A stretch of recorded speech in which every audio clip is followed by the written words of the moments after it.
አልቻልኩም አሁን። ስለዚህ ግባ ወደ ቤቴ ጌታ ሆይ ከራሴ አላቀኝ።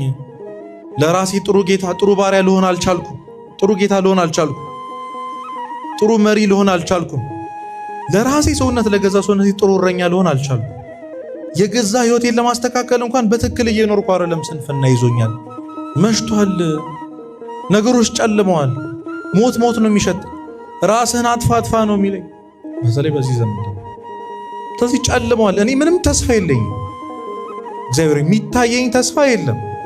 ወደፊት እንደዚህ አይነት ሰው ሆናለሁ ብዬ የማስበው ነገር የለም። በራሴ ተስፋ ቆርጫለሁ። በእናት አባቴ ተስፋ ቆርጫለሁ። በሰው ተስፋ ቆርጫለሁ። ጌታ ሆይ በጣም የሚያሳዝነው በአንተም ተስፋ ቆርጫለሁ። ግን እጠይቅሃለሁ መሽቷልና ከማጋድር ከኔ ጋድር ከኛ ጋር ደር ጋብዙት። ወደ ቤታችሁ ወደ ጨለማው ክፍላችን እንጋብዘው። ወደ ልባችን እንጋብዘው። ክርስቶስ እጃችን አሳልፈን እንስጠው። ጌታዬና መድኃኒቴ ኢየሱስ ክርስቶስ ሆይ እስከ ዛሬ ድረስ በራሴ አቅም የሚሆን መስሎኝ ነበር፣ አሁን ግን አልቻልኩም። ስለዚህ ተስፋ እንዳትቆርጡ።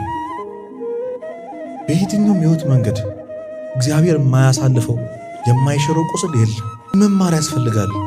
ቃል እግዚአብሔር በጣም ነው የሚቀይረው። ለምንድን ነው እንደዚህ የሆንኩት? ለምንድን ነው ይህን መተው ያቃተኝ? ለምንድን ነው ይሄ ነገር አልሳካ ያለኝ ካላችሁ ስላልተማሩ። ሞትን የምንመኘው እኮ ለዛ ነው። በሞት ማረፍ የምንፈልገው እኮ አይናችን ተገድኖብን እግዚአብሔርን ማየት አልቻለም። እንኳን ሰው እሱም የሸሸን ይመስለናል።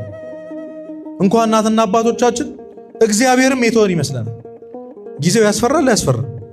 የፈራ ነው እግዚአብሔር አብሮን ስለሌለ ስላላስጠጋ ነው። በጨለመው በፈራው ልባችን ውስጥ እግዚአብሔርን ስላላስገባ ነው። ሰው እግዚአብሔር ካለው ሁሉ ስላለ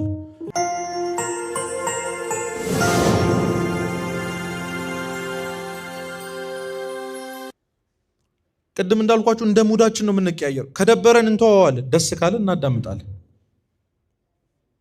ግን በየዕለቱ ቃል እግዚአብሔርን የሚማር ሰው ይድናል አንድ ቀን። ለዛ ነው ቅዱስ ዮሐንስ አፈወርቅ ዝም ብለህ ተማር፣ ባትለወጥም ተማር፣ ባይገባህም ተማር ያለው። ትዝ አይላችሁም? አንድ ልጅ በደንብ እናውቀዋለን። ይህን ስቶሪ እንግዲህ ሄዶ አያቱን አባቴ እንደው በቃ ብል አቃተኝ፣ መጽሐፍ ቅዱስ አነባለሁ፣ ቃል እግዚአብሔር እማራለሁ፣ አይገባኝም፣ መለወጥ አልቻልኩም እና ምንም አይነት ፕሮግረስ ራሴ ላይ አልቻልኩም፣ ምንም ለውጥ ላይ አልቻልኩም አላቸው። እሳቸው እዛ ጋር የከሰል ማስቀመጫ ወንፊት ይታያል አሉት። አዎ። ቅርጫት ይታያል? አዎ። ከሰሉን አራግፈውና በቅርጫቱ ውሃ ይዘና አሉት። ከወንዝ ምን ይዘና?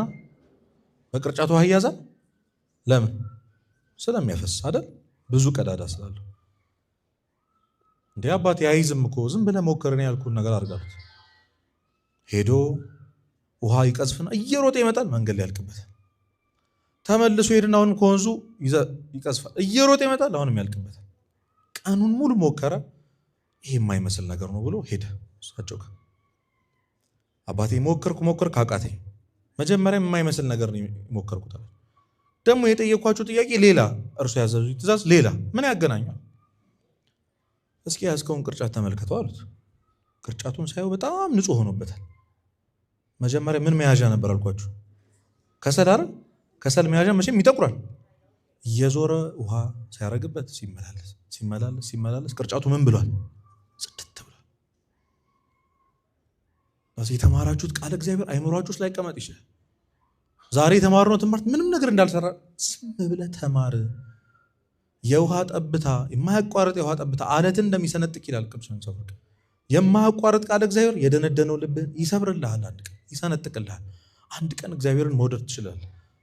አንድ ቀን ለንስሐ ለሥጋው ደግሞ ለተስፋ ደስ ስለሚል ህይወት ያበቃሃል።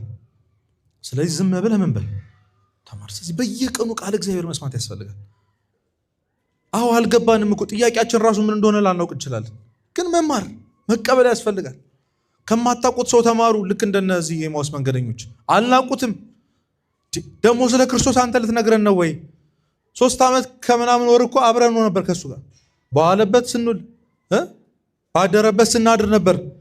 ማነህ አንተ ደግሞ ስለ ክርስቶስ እኛ ነው ትነግረን አላሉትም። በትህትና አንገታቸውን ደፍተው ሲተረጉምላችሁ ሰሙት። ከግማሽ መንገድ በላይ እስከ መጨረሻው ድረስ እሱ ሲናገር ነበር፣ እሱ ሲተረጉምላቸው ነበር። ማን ሲሰማ ነበር? አያውቁትም እኮ ማን ነው ብሏቸው ነበር እኮ ጭራሽ። እንዴ ስለ ናዝሬቱ ስለ ኢየሱስ ክርስቶስ የነገሩት እነሱ ነበሩ። ጭራሽ ስሙን አስተዋውቀን የተፈጠረው ነገር ነግረን ጭራሽ አንተ ልታስተምረን አላሉት። መንገድ ላይ አንድ ቡቱቶ የለበሰ ሰው ሊያስተምራችሁ ይሞክር ትማራላችሁ? አንሰማም። እግዚአብሔር ግን በማን እንደሚናገር አናውቅም። ቅዱስ ያሬድ እኮ እዚህ የደረሰው በትል ተምሮ እኮ። ስለዚህ ሁሉም ነገር አስተማሪ ነው ብሎ ማን ይመስል? እግዚአብሔር በየቀኑ አስተማሪ ነው። የእኛ ድርሻ ደግሞ መማር ነው። ስለዚህ በማን ነው ሊያስተምረኝ የፈለገው? በምንድን ነው ሊያስተምረኝ ያስፈልገው?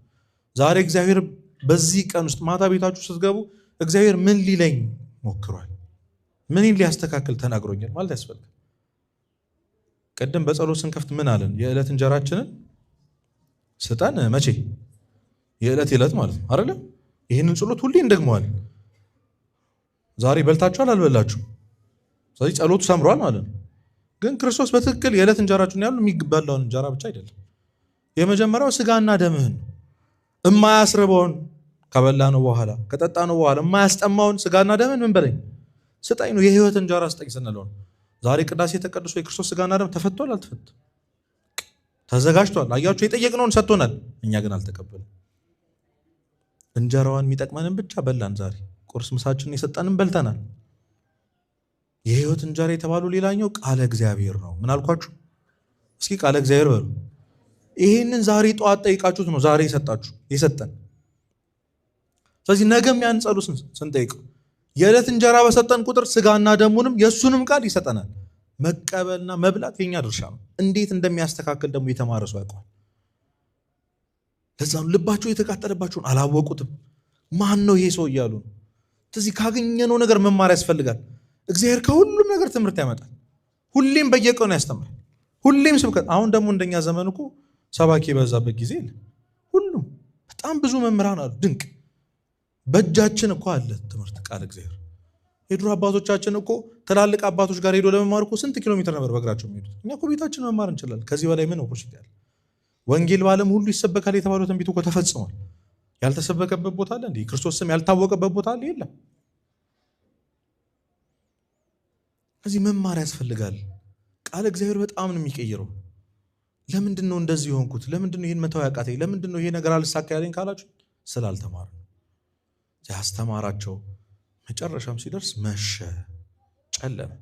ስለዚህ የትምህርታችን ርዕስ ምን ነበር? መሽቷልና ከማጋደር ከኛ ጋር። ሰው ቅድም እንዳልኳችሁ ከኢየሩሳሌም ቢሸሽም መጸለይ እንዳለበት፣ ቃሉን መማር እንዳለበት፣ መጨረሻ ላይ ግን በዚህ የጨለማ ሕይወት ውስጥ ክርስቶስን መጋበዝ አለበት።